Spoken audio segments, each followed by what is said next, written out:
The movie begins with a young woman named Mina, who works at a pet shop in Ireland. As she takes a smoke break outside the store, her boss scolds her about smoking, saying the animals hate it when she smokes, and invites her in. He shows her a bird that he's offering her to look after for a week. He suggests she should also get out into the world and seek adventure since she's seemingly going through something. She leaves with the bird and arrives in her apartment. She tells it that her mom passed on 15 years ago today and says she's going out. She readies herself in the mirror and gets to the bar. She meets up with her date and they get to know each other. She mentions she left America to have a fresh start in Ireland. The next day, she decides to take her boss's offer of heading out on an adventure. She drives off and heads to the outskirts of the town. As she gets to the gas station, her sister calls and informs her that their family made a ceremony for their mother's passing. Before dropping the call, she tells Mina she misses her a lot since she moved away and pleads with her to call her when she has received the voicemail. She gets back to the road and heads deeper towards the forest. As she drives through the forest, her radio loses signal and a few seconds later, her car stops in the middle of the road. She gets out to see what the problem is, but clearly her engine isn't damaged whatsoever. She then decides to take her bird and look for help. As she walks in the woods, she shouts for help, but her voice echoes within the creepy trees. She decides to go back to the car but realizes her car has vanished. She panics as she doesn't know what to do now. As it gets darker, she sees a figure from afar and shouts for help. The mysterious person runs off into the woods. Mina decides to run after her. The old woman opens her door and demands Mina to hurry in. She runs as fast as she can and gets in. She asks the lady who is she. She introduces herself as Madeline, the girl as Sierra, and the boy as Daniel. Madeline tells her to get up because they don't have enough time. She tells her to stand in front of the mirror. Mina stands in line with a confused face. Madeline tells her that they must stand there because of the Watchers. Sierra tells her the Watchers are creatures that watch them every night until the sun sets. They tell her to take a step forward. Mina hears a rustling sound on the other side of the mirror and asks what is that. They tell her it's a way of the Watchers clapping their hands for her. The next day, they get out, but Mina decides to leave everyone and go on her own. As she walks through the forest, someone stalks her from afar. She sees the person and quickly runs away. She gets nowhere and realizes there is no other way of escaping the forest. A few minutes later, she's found by Madeline and tells her to follow her. She tells Mina about the woods and says if she isn't careful this place can drive her crazy. They go back to their safe house before the sun sets. Daniel thinks he's in a show and performs for an empty crowd, clearly having his mind lost a bit. The next day, the group get out and Madeline tells them to come back before it gets dark. Mina and Sierra walk in the woods together. She tells Mina that she has a husband that left 6 days ago. She thought he sent Mina here, but clearly he didn't and hopes he'll come back soon. Sierra shows her a spot where the Watchers hide in to get away from the sunlight. She tells her they're not allowed to go close to the hole. Mina asks her how long has she been here. She tells her it's been only 5 months. Later on, while the group is asleep, Mina wakes up to hard knocks on the mirror. Madeline tells her to calm down and let them see her. The following day, Mina is out with Daniel and they walk through the woods together. She asks him how long has he been here. He says it's been 8 months. She asks if he's seen a Watcher before. He says no. Mina thinks Madeline has been making up false stories about the Watchers. She forces Daniel to accompany her to the hole and convinces him to help her get down. She's carefully led down by Daniel and gets to the ground. As she looks around, it's clear someone or some people have lived there as she finds ornaments all around. She finds a bike and decides to take it. Daniel pulls it up and waits for her turn to be lifted up. While waiting, she hears something in the dark walking towards her. She screams for Daniel and sees a hand trying to get to her. Luckily, Daniel throws the rope down. They show the others what they found but lie about where they found it.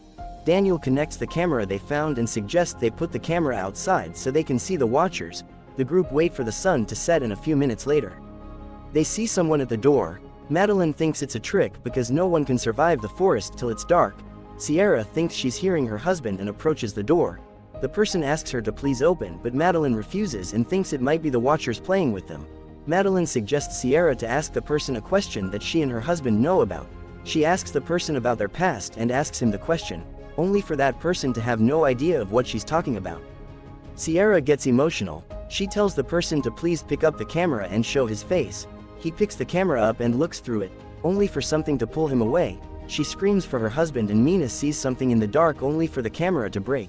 A few minutes later, the Watchers bang on the mirror and Madeline tells the group to stand in line, but that doesn't stop them from banging until the mirror breaks.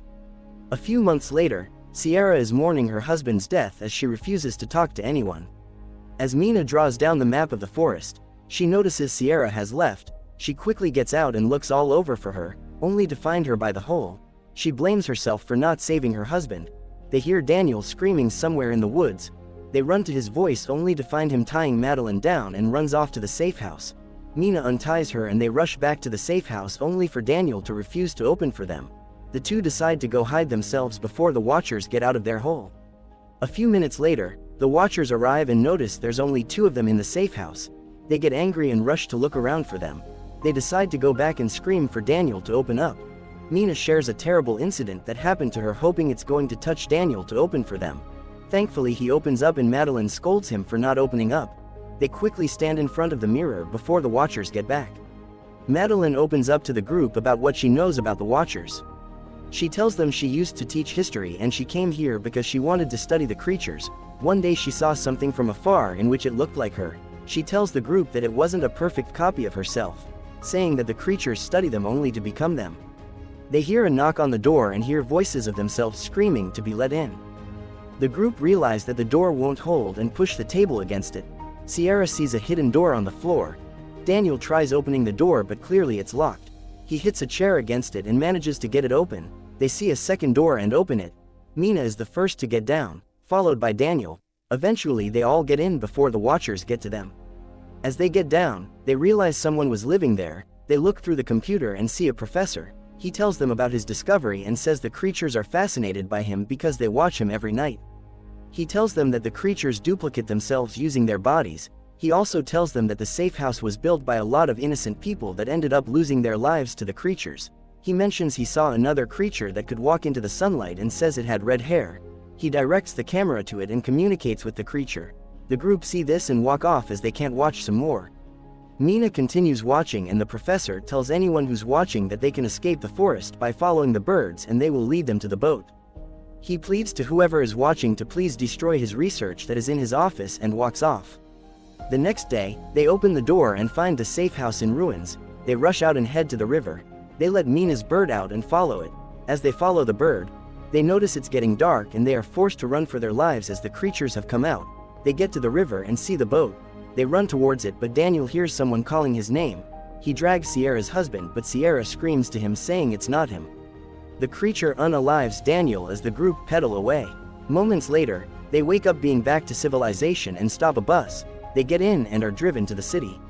A few days later, Mina walks to the professor's university and lies to the receptionist about the professor being her uncle. She goes through his research and finds out that the creatures were living with humans. She finds out that the creatures also had kids with humans and created halflings. Realizing some could walk in the sunlight but their human ancestors ended up banishing them from society. With this new information, Mina decides to go visit Sierra.